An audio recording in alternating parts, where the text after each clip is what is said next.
Salam sejahtera untuk kita semua. Pelajaran Sekolah Sabat dengan tema utama Istirahat dalam Kristus. Pelajaran ke-6, menemukan istirahat dalam ikatan keluarga. Minggu 1 Agustus, penyelewengan fungsi di rumah. Yusuf tahu tentang keluarga yang tidak berfungsi baik. Itu sudah dimulai dengan kakek buyutnya, Abraham dan Sarah. Ketika Sarah menyadari bahwa dia mandul, dia meyakinkan Abraham untuk pergi ke hambanya Hagar. Segera setelah Hagar mengandung, persaingan pun dimulai. Bertumbuh dalam atmosfer ini, Ismail dan Ishak membawa ketegangan itu ke dalam keluarga mereka sendiri. Ishak menunjukkan kesukaan kepada Esau, dan Yakub menghabiskan hidupnya berusaha untuk mendapatkan cinta dan penghargaan ayahnya. Kemudian Yakub diperdaya untuk menikah dua saudara perempuan yang tidak akur dan berkompetisi satu sama lain melalui perlombaan melahirkan anak, bahkan meminta hamba-hamba mereka untuk melahirkan anak-anak Yakub. Ketika kita membaca Kejadian pasal 34, dampak emosional dan relasional seperti apa yang akan dimiliki semua kejadian ini terhadap keluarga secara keseluruhan dan pada Yusuf muda? Persaingan antara para ibu jelas menular ke anak-anak yang tumbuh siap untuk berkelahi. Sebagai anak muda dewasa, saudara-saudara Yusuf sudah membantai semua laki-laki di kota Sikem.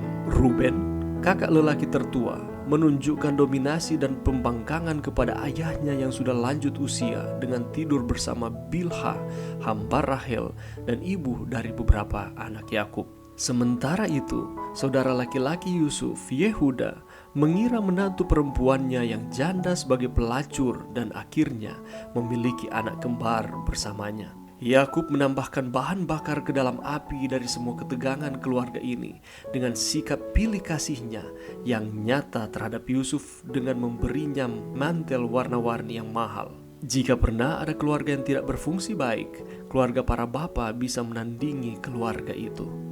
Menurut kita, mengapa Abraham, Ishak, dan Yakub semuanya terdaftar sebagai pahlawan iman dalam Ibrani 11 ayat 17-22 ketika kita mempertimbangkan hubungan keluarga mereka yang berantakan? Para pemenang iman Tuhan sering gagal memenuhi harapan mereka sendiri dan Tuhan. Orang-orang ini tercantum dalam Ibrani pasal 11 bukan karena hubungan keluarga mereka yang berantakan, tetapi sebaliknya. Mereka belajar seringkali dengan cara yang sulit tentang iman, kasih, dan kepercayaan pada Allah ketika mereka bergumul dengan masalah keluarga ini.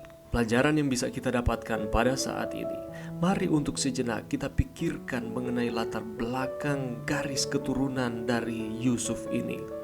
Dia datang dari garis keturunan dosa Abraham, Ishak, dan Yakub. Ada penipu dan pencuri dalam pohon silsilah keluarganya.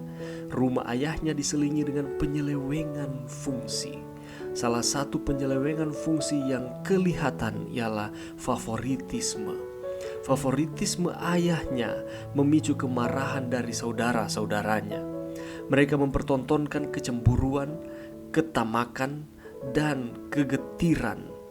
Solusi mereka, singkirkan Yusuf.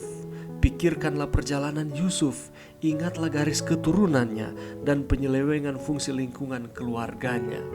Yusuf dibesarkan dari keluarga yang memiliki masalah di dalam hubungan satu dengan yang lain. Dosa-dosa yang sudah diperbuat oleh nenek moyangnya dari garis keturunannya berdampak di dalam kehidupan Yusuf dan saudara-saudaranya.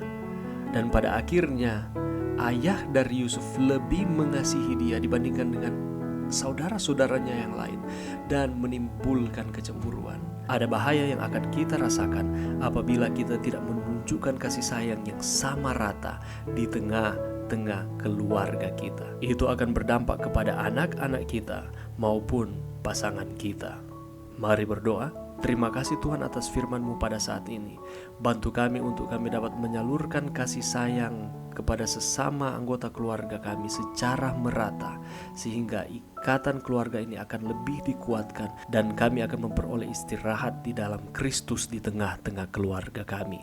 Ini doa kami di dalam nama Yesus. Amin.